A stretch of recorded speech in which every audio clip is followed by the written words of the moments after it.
everyone and welcome back to my channel. Today I have a tag video for you. My friend Jess tagged me in the TMI tag video, but I wasn't really a fan of those questions, so I've decided to do the beauty scenario tag instead. So I hope that's alright, Jess. There are 8 questions and I'll try and get through them as quickly as I can. I'm wearing my Manchester United top today because it is the FA Cup final and Manchester United are playing, so obviously I want to show my support. So fingers crossed we win. So yeah, let's just get on with the video. Question 1. You have to get rid of all your foundations and you can only keep one high-end and one drugstore. Which do you keep? Okay, well I don't have many high-end foundations. In fact, I don't think I have any. I brought 3 of these, which is the Rimmel Match Perfection.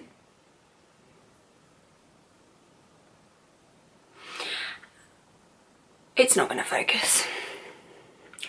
And I really like that, so I would just keep that. That's the only one I really have at the moment, because I got it in a 3 for 2, so I got 3 bottles. And I just kind of want to get through those before I go out and buy some more. Because knowing me, I will buy them and I will keep opening them and then it'll be like, they'll all go horrible and yeah, no. Question 2. You go for an interview and the lady interviewing you has lipstick on her teeth. Do you approach the subject or ignore it completely? Now, I'm quite a shy person and I wouldn't usually say things like that, especially if I was in an interview where I'd be extremely nervous, but I think I would try to, because if it was me, I would want to be told. Question 3. You're not feeling yourself and need a pick-me-up. Which lipstick do you put on to make yourself feel beautiful? Probably any one of my MAC ones, just because they're the most expensive lip products that I own, and I just feel like they would make me feel the most special. I don't know, either that or one of my L'Oreal ones, which is limited edition, and because it's limited edition, that would make me feel special. Question 4. You go back in time for a day to your teenage years. How would you do your hair and makeup differently? Well, I didn't wear a scrap of makeup until January 2010 when I was 16. I just turned 16 and I literally, was I 16? No, 15. Just turned 15, sorry. And I only wore mascara, and I think I would not just wear mascara, so I could have practiced beforehand. And the same with my hair, I literally just wore it down all the time. But at the time I did have a full fringe, and it's very hard to do anything with your hair when you have a full fringe, because you do look a bit silly when you just have like fringe here and the rest of it up. So I kind of just left it down, which I did like, but every day for like 3 years it does get a bit repetitive and a little bit boring. And yeah, so I would have probably just been more adventurous. Question 5. You ask your hairdresser for a shoulder length pixie lot haircut, but they hear you wrong and give you a pixie cut. Do you A, smile and say thank you, leave and call your mum hysterical, B, cry in the chair and things get awkward, or C, complain to the manager and demand a refund? Well, first of all, my mum would be there with me because of my anxiety. She has to come with me to places.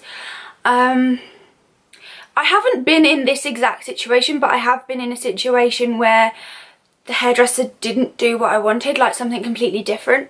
And what I did was, I was just like, yeah, I really like it. Don't really like it. I didn't say that I didn't like it, I just sort of accepted it because I was too shy. And even though my mum could see that I didn't like it, she knew that I would hate it even more if she brought it up and I was made to talk about it. So I would probably just say thank you and leave, and then be devastated about it afterwards, because that's just how I am. But the thing is, there's no point in telling a manager, because what can they do, really? Like, it's cut, the hair's gone. So I think what I did do after that was I just found a new hairdresser and didn't go back to her. So I would probably just do that again. And I would make sure that the new hairdresser did exactly what I wanted her to do. Question 6. Your friend surprises you with a 4-day city break and you have 1 hour to pack. Which do-it-all palette do you pack in your makeup bag? Okay, well, I don't have a palette where you have like eyeshadow, blush, bronzer, highlight, etc. But I do have this, which is the Makeup Revolution 144 eyeshadow palette 2016 collection. So I would probably take that and just try and find a highlight, a contour and a blush out of there. Question 7. Your house has been robbed. Don't worry, everyone is safe, but your beauty stash has been raided. What's the product you really hope is safe? Probably my Benefit Cheekathon palette or my Too Faced Sweet Peach palette, just because they're the most expensive items I own, and I'd rather not have to replace them because they were quite a lot of money. I mean, to be honest, I don't really want to have to replace anything because it's all money that I've spent. So either those, and probably a mascara as well, just because if I don't feel like wearing anything, if I just put on some mascara, I do look more awake because my eyelashes are really pale. So yeah, but then so are my eyebrows as well. So, but at the end of the day, I went like 5 years and just wore mascara every day, so another day won't hurt. And the last question is, your friend borrows your makeup and returns it in awful condition. Do you A, just pretend you haven't noticed, B, ask them to repurchase it, or C, secretly do the same thing of theirs to something of theirs? I probably wouldn't do any of those things, like to their face. I definitely, doing that to something of theirs is something I would never do anyway, because I feel like if you treat someone how you would like to be treated, then it's sort of, yeah. Anyway, so I would probably, I'd wait until they were home and I would text them and just say, what happened?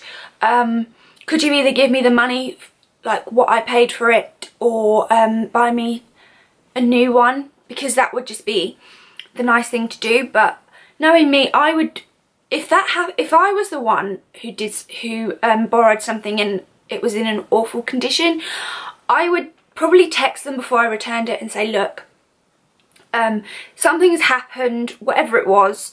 Obviously, I've never been in this situation, so I don't know what could have happened. Maybe I dropped it or whatever, I don't know. Anyway, I would just say, look, something's happened. I'm really sorry.